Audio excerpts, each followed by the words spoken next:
Parmi ceux qui témoignent de la bonne santé du marché du livre, parmi ceux qui témoignent du dynamisme qu'il y a actuellement dans l'édition islamique, le fait que de nombreux ouvrages voient le jour, mais également le fait que de nouvelles éditions naissent et participent à mettre en avant ou mettre en lumière des ouvrages qui étaient peu connus ou pas assez connus, ou bien des sujets qui n'avaient jamais été traités. Parmi ces éditions dont on peut parler aujourd'hui, il y a une nouvelle édition qui a commencé son activité depuis quelques années et qui a sorti un certain nombre de livres depuis quelques jours, c'est l'édition Dar ibn Qudama. Alors vu la richesse et le nombre de livres qui sont parus dans cette édition ces dernières semaines, je me suis dit qu'il serait intéressant de faire une petite vidéo à travers laquelle justement on pourrait brièvement présenter chacun d'entre eux pour voir la qualité, la plus-value qu'apporte cette édition dans le monde du livre. Le premier livre dont on va parler est un recueil de hadiths. 40 hadiths qui ont été regroupés et qui vont nous parler de la prière selon le rite Hanafi. Et bien souvent, justement, lorsqu'on parle de la prière ou lorsqu'on parle de la jurisprudence en général, les livres qu'on connaît en français sont soit des livres de jurisprudence comparée, soit des livres selon le rite Hanbali, ou bien soit des livres selon le rite Maliki. Mais il n'y avait jusqu'à maintenant pas ou peu de livres selon le rite Hanafi. Donc les éditions d'Al ibn Qudama se sont distinguées des autres en proposant justement ce recueil de hadiths sur la prière à travers justement le rite Hanafi. Le second livre dont on va parler est toujours en lien avec la prière. Mais cette fois-ci, ce n'est pas la forme de la prière, la théorie de la prière, la manière de faire la prière, mais c'est plutôt le fond de la prière, à savoir la spiritualité, le recueillement, la façon de se rapprocher d'Allah à travers la prière. Et donc c'est un livre vraiment extraordinaire d'Ibn Rajab al-Hanbali qui va nous permettre justement de méditer sur l'importance de la prière, de comprendre le recueillement et ce que l'on va gagner à travers notre prière. Donc là, c'est vraiment un livre, cette fois-ci spirituel et d'une grande valeur. Le troisième livre dont on va parler est un livre qui va nous permettre de répondre à une problématique actuelle.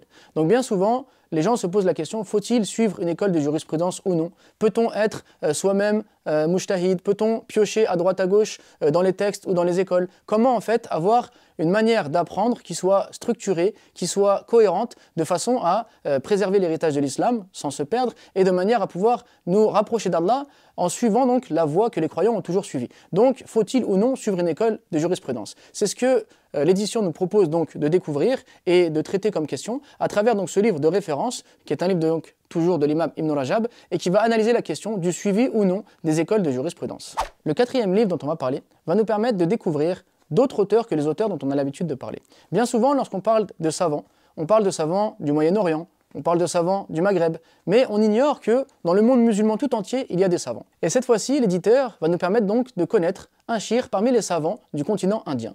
Donc, il va mettre en avant ce patrimoine de savants et nous montrer que la science ne s'arrête pas à certains pays, ne s'arrête pas à certaines origines, mais que l'islam étant une religion universelle, il y a forcément des gens de science dans le monde entier. Ce quatrième livre va donc nous parler du statut de la barbe en islam, mais cette fois-ci traité par un savant justement du patrimoine islamique des savants indiens. Le cinquième livre est un livre qui va déconstruire certains préjugés ou nous donner d'autres idées sur ce que l'on peut penser de certains sujets.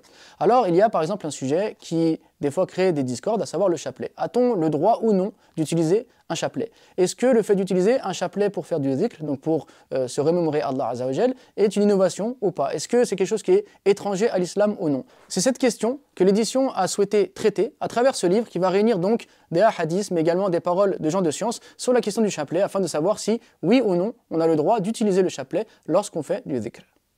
Le sixième livre dont on va parler est un livre qui cette fois-ci s'adresse spécifiquement à la femme. Donc toujours dans la série de 40 hadiths, l'auteur ou bien l'édition a décidé de réunir 40 récits prophétiques qui vont nous parler cette fois-ci de la femme, nous parler de la femme tant du côté spirituel que du côté normatif, que des choses qui sont spécifiques à elle. Donc un livre simple, 40 hadiths, qui vont nous permettre de nous focaliser sur la femme et ses spécificités dans l'islam.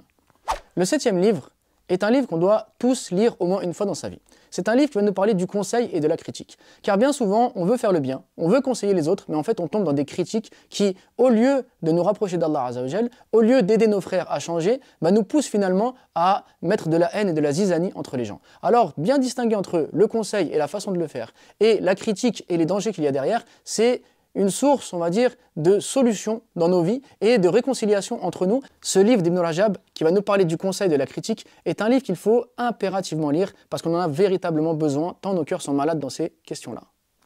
Et le dernier livre, le 8e livre, est un livre qui va nous parler du boycott en islam et qui est écrit par Ibn Taymiyyah. Alors bien souvent, certains jeunes qui manquent de recul dans la religion, qui sont pleins de zèle, pensent qu'ils ont mieux compris que tout le monde, qu'ils sont supérieurs aux autres, que les autres seraient égarés. Et donc ils se permettent de se mettre en retrait de la communauté, ils se permettent de juger les gens et d'appeler les gens à se boycotter entre eux afin justement de mettre de côté des personnes qu'ils considéreraient égarées. Alors ce livre-là va nous permettre justement de réfléchir à ces questions. Est-ce que réellement on doit boycotter son frère? Est-ce que réellement on peut se sentir comme ça, hautain, supérieur, alors qu'on est seulement dans le début de la religion? Est-ce que c'est de cette manière-là qu'on résout les problèmes? Est-ce que c'est de cette manière-là qu'on combat les innovations? C'est ce que l'édition nous propose de découvrir à travers ce petit épître. Encourager une nouvelle édition, c'est acheter ses livres, c'est propager ses livres, ce qui permet déjà de valoriser le savoir, mais ce qui permet également à l'éditeur de pouvoir continuer de nouveaux projets et de toujours proposer des livres encore plus riches, encore plus intéressants, de manière à élever toujours un peu plus le niveau de la communauté.